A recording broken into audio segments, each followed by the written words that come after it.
Assalamualaikum bosku, welcome to my channel. Sebelum menonton jangan lupa subscribe, nyalakan dulu loncengnya, dan jangan lupa like dan komen. Dan jangan lupa ambil posisi rebahan kalian. Untuk kalian selamat menyaksikan. Seng Yue mendengus dingin, kamu pikir aku tidak tahu tentang ide-ide pemberontakanmu? Tahukah kamu mengapa saya selalu menentang gagasan kamu tentang kejutan menyerang iblis? Itu karena kita tidak mampu menanggung kerugian seperti itu. Akan lebih baik jika kamu berhasil, tetapi bagaimana jika kamu gagal? Apakah kamu berencana meninggalkan kekacauan tentara terluka parah yang mengerikan untuk mempertahankan kuil asasin cucu perempuan saya? Seng Lingxin tersenyum pahit, tapi kakek, tidakkah kamu percaya bahwa apa yang baru saja dikatakan Hao Shen benar-benar masuk akal? Seng Yue menjawab, waktu berubah. Taktik pertempuran kita harus disesuaikan.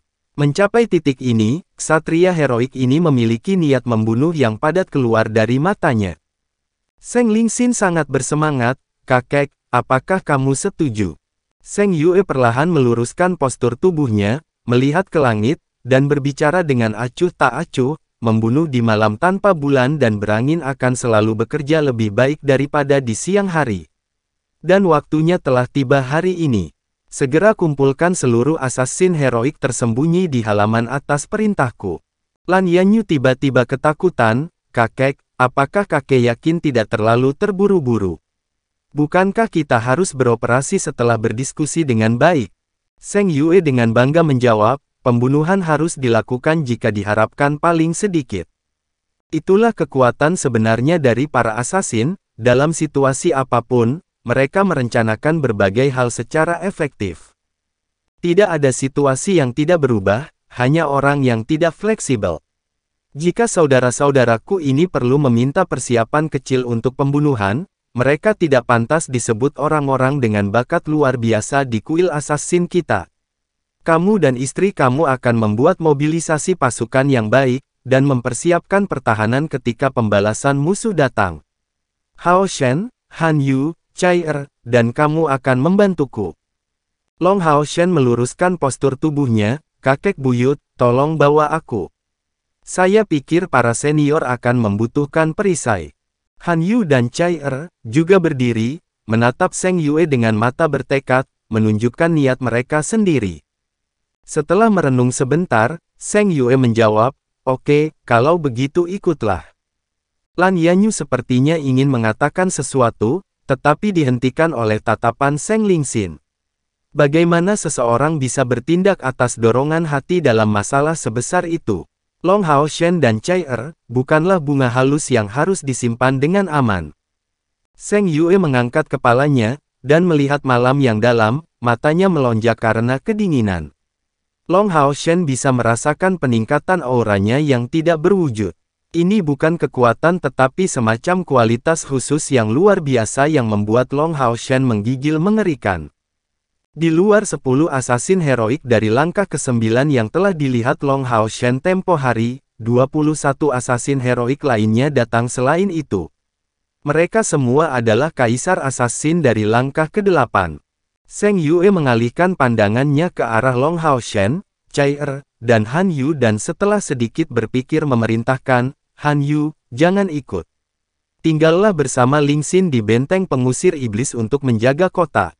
Poin utama pada operasi ini adalah kecepatan. Kultivasi kamu agak lebih rendah dan kecepatan bukanlah bidang keahlian kamu. Han Yu benar-benar ingin bertarung bersama Long Hao Shen dan Cai tetapi dia tahu bahwa Seng Yue benar. Memberikan persetujuannya, dia mundur dengan sedikit keengganan. Seng Yue melihat armor emas yang cerah dan mempesona, tetapi bahkan sebelum dia memiliki kesempatan untuk membuka mulutnya, Long Hao Shen telah mengeluarkan jubah hitam yang menutupi seluruh tubuhnya saat fluktuasi psikis yang membentuk riak langsung menyembunyikan seluruh auranya. Seng Yue memiliki senyum tipis di wajahnya, berpikir diam-diam bocah ini telah membuat persiapan yang baik untuk saat-saat ini. 11 assassin heroik, ditambah 21 assassin tersembunyi, Long Hao Shen dan Cai membentuk total 34 orang. Seng Yue menyatakan, serangan iblis telah datang untuk waktu yang lama, dan sekarang harus menjadi waktu bagi kita untuk menunjukkan kepada mereka apa yang bisa kita lakukan. Kami akan meluncurkan serangan mendadak. Ini akan memiliki satu tujuan, dan itu adalah untuk membunuh sebanyak mungkin iblis berperingkat lebih tinggi. Saya harus menekankan 2 poin. Pertama, tidak ada yang bersikeras bertarung terlalu lama, semua orang harus segera mendengarkan perintah mundur. Ketika mereka datang, assassin heroik akan membentuk bagian belakang. Kedua, jangan mencoba membunuh dewa iblis. Mereka berada di bawah perlindungan pilar dewa iblis mereka dan akan sangat sulit untuk dibunuh. Tujuan kami adalah iblis dari langkah kelima ke atas. Sebagai assassin, kami ahli dalam serangan mendadak, bukan pertempuran berkepanjangan. Selama operasi ini, berhati-hatilah dengan penyembunyian kalian. Tidak banyak lagi yang harus saya katakan. Mulailah. Zheng Yue melambaikan tangannya, dan sosoknya melintas, memimpin sebelum assassin lainnya menghilang satu demi satu. Long Haoshen dan Cai Er berlari keluar secara bersamaan, tetapi setelah pergi, dia menggumamkan beberapa kata kepada Lan Yanyu. Kemudian dia menarik tangan Cai Er. Melihat sosok mereka yang pergi, Lan Yanyu menghela nafas ringan. Haoshen benar-benar anak yang cukup baik. Zheng Lingxin bertanya, apa yang baru saja dia katakan padamu? Dia mengatakan bahwa jika seseorang ingin menyakiti Cai Er, dia harus melakukannya di atas mayatnya. Zheng Lingxin tersenyum, sebagai ibu mertua, apakah kamu mulai menyukainya secara bertahap? Lan Yanyu menjawab dengan tatapan dingin, bukan aku yang memilih menantu ini. Putri kamu membuat keputusan sendirian. Apa yang bisa saya katakan tentang pasangan yang hidup bersama mulai dari usia 14 tahun? Batuk, ayo pergi, kita juga memiliki pekerjaan di sekitar tembok kota. Saya sudah memberi perintah agar tentara berkumpul, saya sangat berharap saya telah bergabung dengan kelompok kakek. Sayang sekali. Dengan kultivasi Zheng Lingxin, sumber daya yang dimilikinya, dan tungku roh kembalinya ke masa kecil, menjadi assassin kelas ksatria tersembunyi bukanlah masalah baginya. Tapi masalahnya, sebagai komandan militer yang bertugas di sini, bagaimana bisa dia mampu meninggalkan jabatannya? Han Yu mengangguk pada ucapan terakhir Zheng Lingxin. Dia juga ingin ikut. Meskipun pasukan pemburu iblis tingkat komandan ke-64 mereka belum direformasi, dia benar-benar gatal untuk sekali lagi bertarung bersama dengan Long Haoshen dan Cai Er. Kam iblis yang jauh sangat tenang. 7 pilar dewa iblis yang menyala sebelumnya menjadi jauh lebih kusam. Setelah Zheng Yue diam-diam membawa semua orang keluar benteng pengusir iblis, mereka berkumpul ke sudut gelap untuk mengatur detail serangan itu. Sebentar lagi, kita semua akan bertindak, bertarung sendiri. Ketika kalian mendengar sinyal saya, mundur, mengerti. Kalian harus ingat bahwa tujuan dari serangan mendadak ini adalah untuk membunuh musuh sambil melakukan yang terbaik untuk melestarikan sumber daya kita sendiri. Jika pada akhirnya kita semua kembali hidup-hidup, itu akan menjadi pencapaian besar bagi kita. Kelompok assassin tersembunyi yang kuat mengangkat tangan kanan mereka, mengetuk ringan ruang di antara alis mereka, sebelum membuat gerakan memotong tenggorokan. Ini adalah cara mereka untuk mengekspresikan resolusi mereka kepada Zheng Yue. Metode ini khusus untuk seorang assassin. Saat beroperasi, mereka tidak akan berkomunikasi dengan kata-kata. Gerakan dan gerakan menjadi alat komunikasi terbesar mereka. Gerakan sebelumnya melihatkan bahwa mereka akan melawan musuh dengan cerdas, dan menyingkirkan mereka. Zheng Yue mengalihkan pandangannya ke Long Haoshen, menatapnya dan kemudian ke Cai Er. Long Haoshen segera mengangguk padanya, mengungkapkan pemahamannya. Zheng Yue memperingatkannya untuk melindungi Cai Er, dan dirinya sendiri dengan baik. Zheng Yue melambaikan tangannya dan semua orang mulai pada saat yang sama, berhamburan tanpa suara ke segala arah, sebelum menghilang di bawah penutup malam tanpa jejak satupun. Seperti yang dikatakan Long Haoshen, bidang keahlian para assassin adalah persembunyian dan pembunuhan, bukan pertempuran yang adil dan terhormat. Dalam kegelapan, seorang assassin seperti ikan di air. Semua assassin ini memiliki perasaan sensasi yang sama pada saat itu juga. Tidak ada yang merenungkan berapa banyak yang bisa mereka lakukan selama operasi ini, semuanya fokus untuk memberikan pelampiasan dan pembunuhan untuk mengisi mereka. Chai-er, sembunyikan dirimu dan ikuti aku. Long Hao Shen berbicara rendah. Iya, Chai-er, setuju, dan menghilang dari sisi Long Hao Shen dalam sekejap. Jika kekuatan mentalnya tidak dikumpulkan secara khusus ke arahnya, dia juga tidak akan dapat mendeteksi kehadirannya. Dibandingkan dengan 1,5 tahun sebelumnya, Chai-er benar-benar menjadi lebih kuat. Kecepatan Long Hao Shen sedikit lebih lambat daripada assassin dari kuil assassin, tetapi dia tidak menunjukkan tergesa-gesa sedikit pun. Membuat jalan memutar ke samping tanpa mengubah kecepatannya, dia menuju ke kamp iblis dengan rute tidak langsung. Hao Shen, kemana kita akan pergi? Bukankah kita seharusnya menyerang kamp iblis secara mengejutkan? Jalan memutar ini terlalu lambat.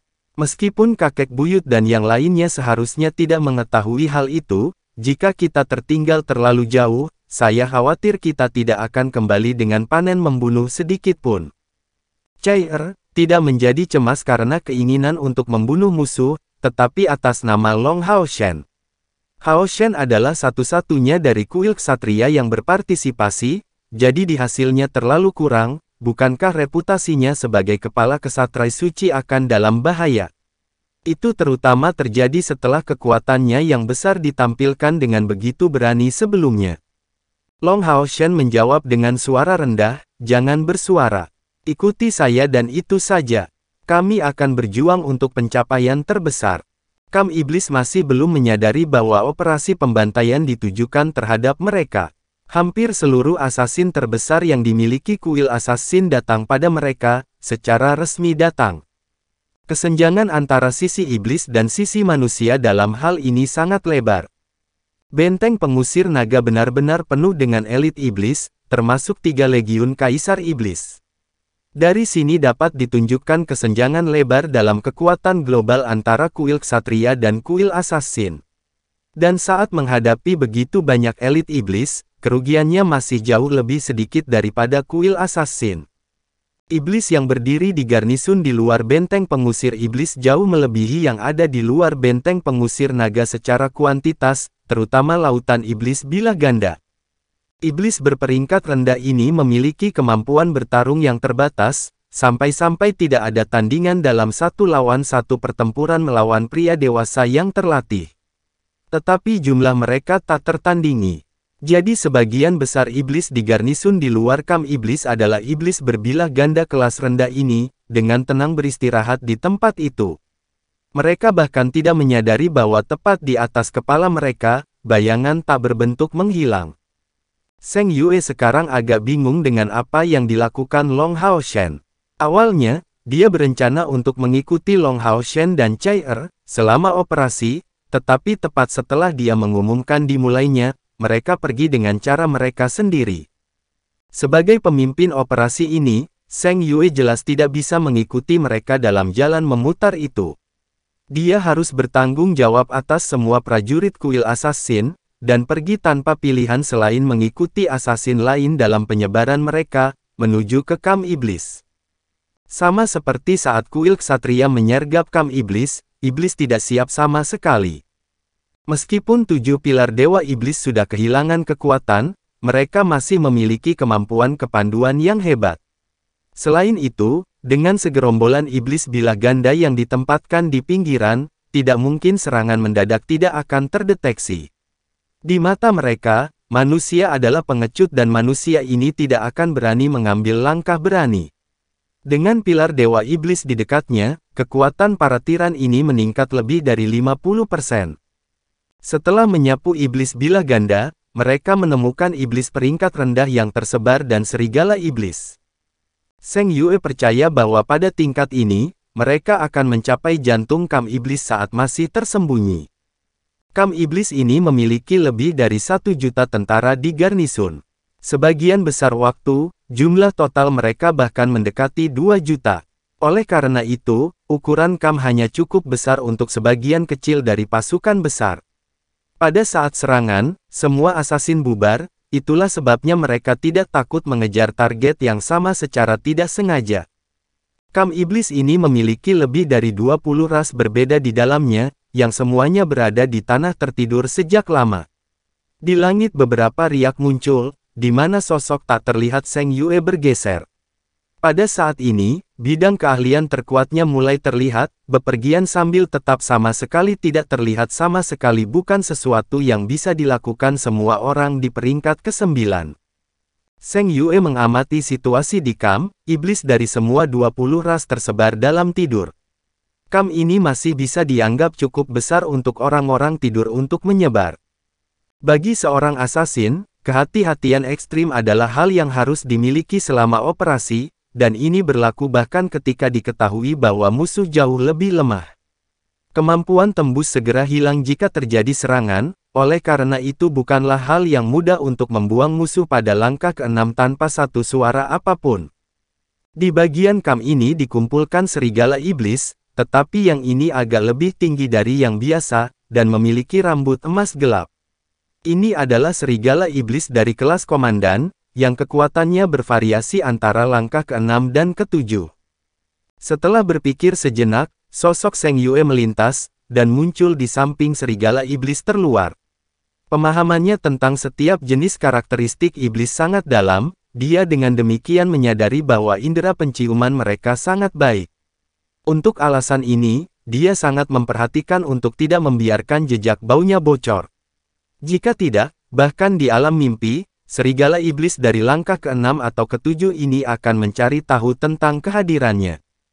Cahaya hitam tipis menyala, menyebabkan serigala iblis sedikit gemetar, sebelum kehilangan napas. Serangan Zheng Yue stabil, akurat, dan sengit. Ini ditujukan pada saraf pusat di tengkuknya, dan menembus langsung ke seluruh otaknya. Cedera seperti itu lebih dari cukup untuk pembunuhan instan. Untuk menghindari membiarkan serigala iblis ini membuat suara, pada saat belatinya menembus bagian belakang serigala iblis, energi spiritualnya menyebar seketika, dan menguncinya dalam keadaan kaku. Seluruh proses ini mungkin terdengar sederhana, tetapi pada saat itu dilakukan, energi spiritual pada belati Zheng Yue mengalami 3 transformasi. Meluncurkan serangan, sosok Zheng Yue kembali terlihat. Namun, dia seperti bagian dari kegelapan, tidak hanya sama sekali tidak berbau, bahkan mata serigala mungkin tidak dapat membedakannya dalam kegelapan. Belati itu diam-diam ditarik, dan tidak membiarkan satu jejak darah pun keluar. Hampir semua senjata yang digunakan oleh assassin tingkat tinggi akan dijiwai dengan racun yang disebut ashes. Dalam dirinya sendiri, itu tidak bisa disebut racun yang fatal, hanya saja, itu akan segera menutup luka musuh. Karena itu adalah racun pembakaran yang sangat kuat, ia akan, jika terjadi kontak dengan kulit. Serangan Zheng Yue sebelumnya menyebabkan luka musuh membakar sepenuhnya, itulah sebabnya tidak ada jejak darah yang bocor. Ini demi menyembunyikan pembunuhannya. Aliran darah berhenti total, dan setidaknya selama 1 jam, serigala iblis ini tidak akan menunjukkan jejak darah dari 7 lubangnya. Kuil Assassin memfokuskan penelitiannya pada pembunuhan, dan tidak mungkin warisan berusia beberapa ribu tahun bisa sederhana. Setelah satu serangan berakhir dengan lancar, Zheng Yue tidak berhenti pada itu. Menggunakan metode yang sama, dia dengan cepat membuang ke-8 serigala iblis yang beristirahat di bagian kamp ini. Tepat pada saat ini terjadi perubahan yang tidak dia duga. Serigala iblis menggeram sebelum berdiri, diambang keluar dari kamp. Apakah ini dorongan untuk buang air kecil? Ekspresi Zheng Yue segera menjadi sangat aneh. Serigala iblis tingkat tinggi semacam ini memiliki indera yang cukup akut, mungkin seluruh peristiwa yang terjadi selama tidurnya tidak jelas di matanya, tetapi jika dia benar-benar buang air kecil, angin yang bertiup pasti akan membangkitkannya dan kemudian, tidak mungkin dia tidak akan menyadari bahwa sesuatu yang salah terjadi. Setidaknya, tidak adanya nafas dari teman-temannya tidak bisa luput dari perhatian. Tapi Zheng Yue tidak bertindak membabi buta. Melihat serigala iblis yang meninggalkan itu, dia menyapu dan membuang 3 serigala iblis yang tersisa, sebelum menghilang sekali lagi dalam kegelapan. Tidak lama kemudian, serigala iblis yang telah pergi sedikit lebih awal kembali. Seperti yang diharapkan, matanya terlihat lebih fokus, dan pada saat dia kembali ke tempat tidurnya sendiri, dia tiba-tiba menyadari bahwa ada sesuatu yang salah, tanpa sadar melihat ke arah rekan-rekannya. Tapi saat itu, sensasi bercahaya menyebar ke otaknya, dan seluruh kesadarannya menjadi hitam. Mata Seng Yue berbinar, dan dalam sekejap cahaya hitam, dia menemukan mayat 12 komandan serigala iblis ini dengan kecepatan cahaya. Ini bukan hanya demi mencegah berita kematian mereka bocor, tetapi juga untuk kristal ajaib tingkat tinggi mereka yang secara langsung dapat digunakan oleh meriam ajaib. Meriam ajaib dari benteng pengusir iblis tidak ditembakkan selama 1 tahun. Jika mereka dapat mengaktifkan kembali beberapa lusin dari mereka, apa yang perlu ditakuti dari prajurit mata iblis yang jahat ini? Pembantaian yang sama terjadi di sekitar kamp iblis. Setiap asasin menggunakan metode pembunuhannya sendiri, tetapi tanpa kecuali, semuanya tetap tidak tertangkap. Memimpin Chair, Long Hao Shen tidak masuk lebih dalam ke dalam kamp iblis, tetapi menyusup ke bagian luar kamp. Dia bahkan tidak menunjukkan niat sedikit pun untuk meminta Chair melakukan operasi apapun, hanya dengan tenang mengamati gerakan yang terjadi di dalamnya. Tempat di mana dia dan Chair berada di sekitar bagian kamp di mana iblis berbilah ganda dan binatang buas tingkat rendah lainnya melawan. Mengingat kultivasi mereka, berdiri di sana tanpa suara bukanlah tantangan bagi mereka. Meskipun Chair bingung tentang alasan Long Hao Shen, dia tidak bertanya secara rinci, dan mempercayainya. Ini bukan karena hubungan antara mereka berdua, tetapi kepercayaan antara teman, rekan seperjuangan. Pasukan pemburu iblis kelas komandan ke-64 yang dipimpin oleh Hao Shen dapat dikatakan telah membuat prestasi besar, dan setelah operasi gabungan mereka yang berkelanjutan, masing-masing anggotanya sudah berkomitmen penuh kepadanya. Hal yang sama berlaku untuk Chair, bahkan setelah amnesianya. Diam-diam memindai seluruh lingkungan, Long Hao Shen menyebarkan energi mentalnya secara maksimal. Selain area pengaruh beberapa pilar Dewa Iblis, dia mencoba yang terbaik untuk menyebarkannya sejauh mungkin. Dia secara bertahap dipenuhi dengan kekaguman. Dalam akal sehatnya, tidak ada satupun asasin yang berpartisipasi dalam operasi ini yang muncul. Dengan kata lain, bahkan kekuatan mentalnya tidak dapat melihat lokasi mereka. Tidak dapat melihat lokasi mereka.